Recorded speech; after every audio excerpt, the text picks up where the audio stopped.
types for 2026, 200 players, but 2019.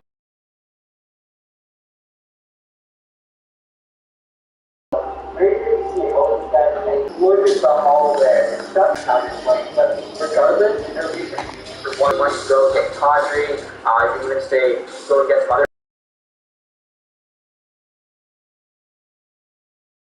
Calgary have one of the 50 players, so looking at a guy that just doesn't really matter what it says yes to this one. And yeah, trade check. I started that trade, here's the Flames lineup. I look like that Hubert on the first line now, Flame home to 4. The third line left winger, put up Monahan and Bay. And fourth line there, you got Lewis, Rosica, and Lucy. So, assuming Monahan Peltier should be third line center, if not, maybe Connor Jay goes there. Peltier looks really good in the AHL last season. He's going to truck. It doesn't seem like the return was. It looks like that was over, but Flames look very, very good, at least for next season now. Defensively, they're bringing a top 10 defensive. They'll actually lose any of their defensemen. That's crazy. I've got Weegar and Canada on the top pair, Anderson and Handerfield on the second, Shillington Zara on bottom pair. They've actually got Val Max from scratch, so I wonder, like, if Spencer going to get moved. I know Shillington, Handerson, and Kenny both still need a new contract. I totally forgot about that too when I was saying about the Flames signing Kadri, so that's probably not going to be the case unless they trade away a guy. Like, maybe they move a Zadorov, a Shillington. I don't know who to create some cap space to go get the forwards. I feel like on defense, they've got an extra guy now. Goaltending-wise, Jacob Markstrom's still a very good goalie. Player's a solid backup. Like, that was such a good trade for Calgary. Again, obviously, Hubert Weegar could leave, but you got to bank on the fact that, you still have another year now to compete. All the wins Stanley Cup. Imagine they don't win the Cup, they do leave.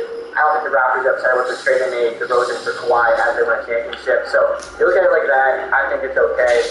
Seeing our first look at Hubert Calgary Flame, not bad, honestly. Rocking the Yankee face.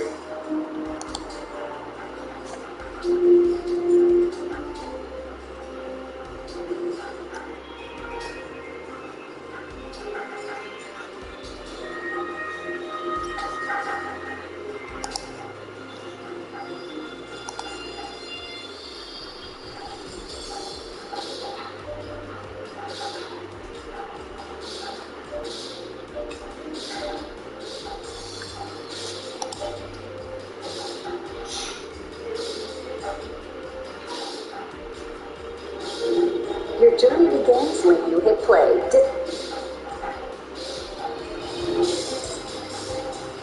Discover new stories, learn new things, escape into new worlds. Get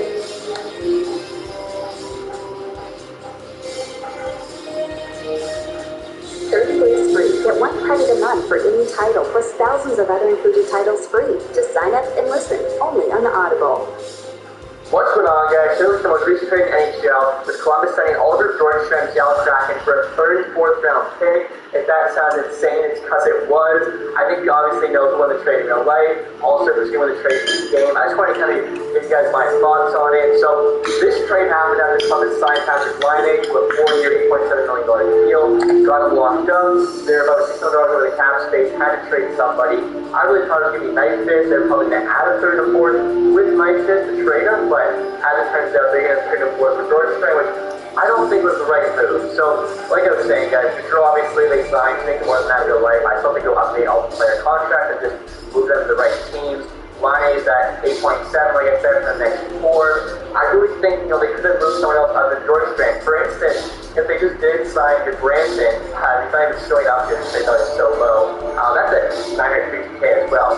$4 million, 4-year deal for Eric Branson. If they didn't sign that, they could have probably got away with trading nobody, just kind of moving guys down to minors or whatever, or maybe trade away, cheaper players, Bjorkstrand. Like, I really think that Branson signing was terrible as we see here, and I even think they still didn't need to trade Bjorkstrand. I think, they could have traded away Lycus and Sweetener. I think that's a better move. Bjorkstrand to compete with, clearly you are, you're signing Johnny Hero. So, Bjorkstrand here's one, he's a really good player, 26 years old, 86 overall. He had a solid season last year at 57 points in 80 games, so about a 60-point pace there. If you guys care about analytics at all, you guys can see Jay Fresh's card for him. Great analytical player, which I think is why Seattle traded for him. If you guys don't know, they're really big on their analytics, which they use for the expansion draft, which so far hasn't really turned out, but I mean, they landed 90 years of chain right in the draft, and they've made some pretty good trading signings, so they're happy. Bjorkstrand here for the 3rd and 4th. I mean, being difficult, you just could be on very hard. Yeah, we're going to say yes. no question about it. And I should have a good update on the Blue Jackets line. If you watched yesterday's video, you probably already have a good idea about this. So I've got Gaudreau, Rossler's line on the first line. I still really think the Blue Jackets need a true first line center. Now they could get that Ted Johnson, who I've got playing second line left wing next year with Silver Voracek. Maybe they try a first line center spot there between Gaudreau and Laine. That could potentially get nasty all offensive line with Rossler going back to the wing. He's playing right wing, he's probably at Voracek on the left wing there. Nice to Jenner on third line, Tyson Crowley, Robinson on the fourth. Defensively there, isn't too bad again. Brandon's probably caught up there, 4 lane bottom, that's Voracek. I don't know about it. Goalie wise too, they weren't the best last year, definitely get better goaltending when they make a push for the playoffs. And so that's how this trade from Seattle's perspective. One thing I want to point out, guys, I can't believe no other team offered more than third or fourth with Voracek. I'm sure Ted Gallant was calling all around, trying to get the best trade offer. And it's how did a team I don't know, who's got some cap space to spend? I mean, your cup is about $11 million. They do have to re-sign Dobson and Romanov, so I'm not sure if they get the fit. The Senators could have definitely got it done. I don't think the defense is still such a good price for that player. The Sharks had cap space. Probably would have been a great trade for them, honestly, before they signed some other guys. Still, they probably could have made it happen. I think the Jets could have made this trade, but the Columbus James have an internal cap. Same with Duff. They have $30 million cap space. I mean, obviously they're a rebuilding team, they want to be bad, but still, you get a player such as George Sand for third and fourth, I feel like you do it. Same even goes for the Coyotes there, Buffalo Sabres for sure. I think Calgary playing probably the team on this the most. Just lost Johnny Gaudreau. They probably didn't want to trade for a guy on the team that Gaudreau signed with. I feel like that's probably George Strand, and they were getting done dirty, so I think that's probably the only reason they didn't do it. But so I can't believe no other team was more active on this move. So again, guys, George Strand, solid players. For third and fourth, an absolute steal. Now, real life, I think third and fourth was Calgary and Jets picks, but that's my roster. Unfortunately, all those picks on Seattle. I guess they do the Avs fourth rounder though, with the Seattle third. Just on medium, this is very easy. Columbus is not stand yes to this. So yeah, like I mentioned, I think it's a huge deal for the Kraken. And so after that trade, guys, just Seattle's lineup will look like for next season. Definitely a lot better than last year. We got Burakovsky, Beniers, and George on the first line. Basically a brand new first line. Beniers only played 6 games for them last season. Now he was about a point per game. I feel like that guy should be pretty solid. I've got Esri Richards, fourth on the second, Canada fourth, and on the third.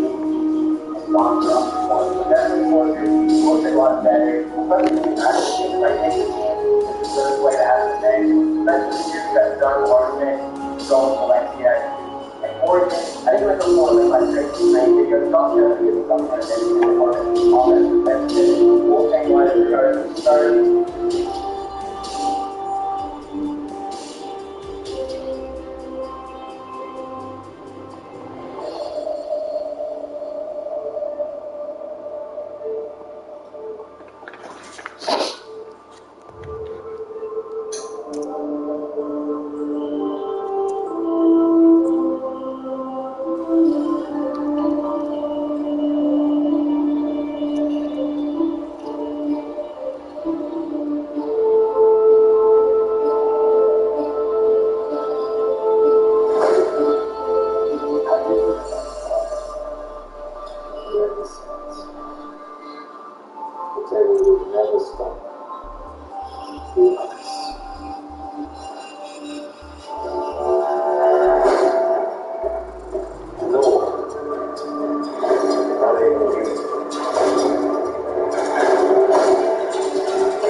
got ourselves a John Wick Chapter 4 subtitle cocktail. Yeah. John Wick kills everyone in the end. Everyone in the Comic-Con is an assassin. They're all in it free.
Where your passwords are safe for you.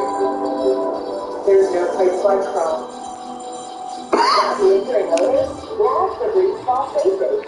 Press firmly to activate, and small spaces continuously eliminate and prevent odors to freshen up any small room for up to 45 days. The breathing spell.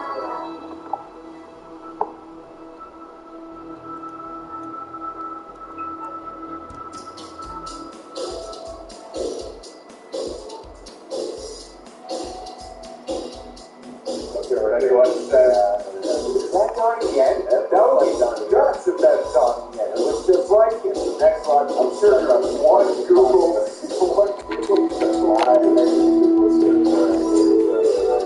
is Donnie Yen. It is Donnie Yen. Donnie Yen, Scott Atkins. Oh, man, watch that. Just totally the John Wick. He was crazy. The first one, oh my God.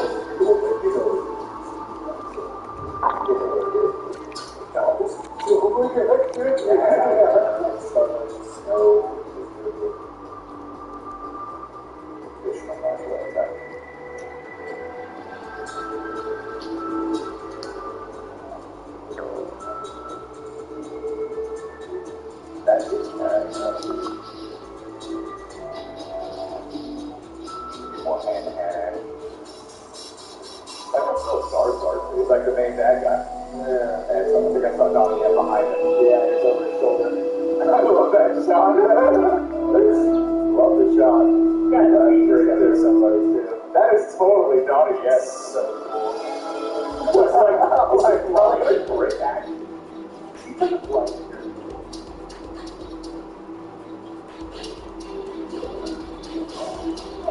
It's like more martial arts. Got the dog back too. Yeah. Shooting in thin air. I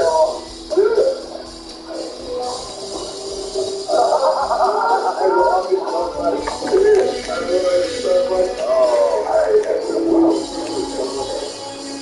I know. It's quick flashes. Then you start to realize that the trailer goes the first time. Second time around, yeah. I was thinking that this one would start off after the first one. I'm sure. But they're down in alleyway. Yeah, just watching it. Maybe like one of those boring episodes. Yeah, the one where he goes to the safe house. There's a lot of time for another. Yeah, just meditating on goes, from time to time like that.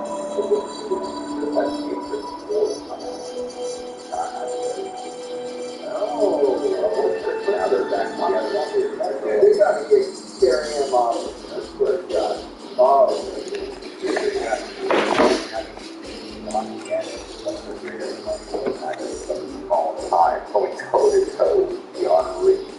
Real life dog. Look that man's ass. Yes. It's not unquestionably whoop his ass. That looks like he's playing a blind guy. Which there's so many different Skarsgårds out there. Always playing someone kind of villainous. Never trust that. And he almost looks like the less bitchy version of Alfie Allen or Theon Greyjoy. Do you think he's gonna actually kill Winston? Is that Winston? Yeah, right. Double check. Yeah, Winston. Yep. Yeah. Do you think he's gonna kill Winston this time? Yeah, I'm so torn because I feel like Winston picked him over a lot. Yeah, I feel like he would have to, but I also feel like one of the bread and butter aspects of this getting in the cast. What do you think? So part of me is like, maybe they'll find a convoluted way to elevate his status and keep him going. But I think, especially on the heels of the last movie with the ending, like, you know, everyone generally wait for the last movie ending in a way where you're like, guys, we're getting into superhero territory with this guy now. So it might reinforce the stakes as to like, nah, you really have to. Going into superhero territory about the amount he can survive. But what keeps this the franchise so visceral and impactful, you can tell it's a lot of real stuff. Yeah, doing like thinking Keanu Reeves on top of that, his windshield, on car driving back towards it, turn over, bang, bang, bang, you know, have that. On the 405. Like trying to catch my plane. You know, sing along. It's not like 60 miles per hour. It's like 5 miles per hour over the line trap. I hate you. Yeah, man. But it looks like the Bowery and are really teaming up this time. Yeah, which will they come from a big talk. They have a real, like a vendetta where they're really kind of coming out actual fun. But yeah, this is a great trailer. It's a great first trailer. Can't wait for the subscribe, click that bell, those things for the Chris Wamlock. Look, Chris, we always talk about how nice of a guy he is.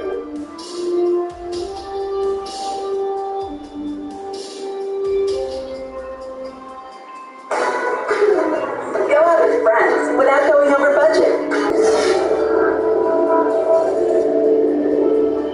Oh man, so they're doing it again, dude. Seriously, the betting odds makers at Vegas are doing it again when it comes to making up crazy odds for some of the weirdest things.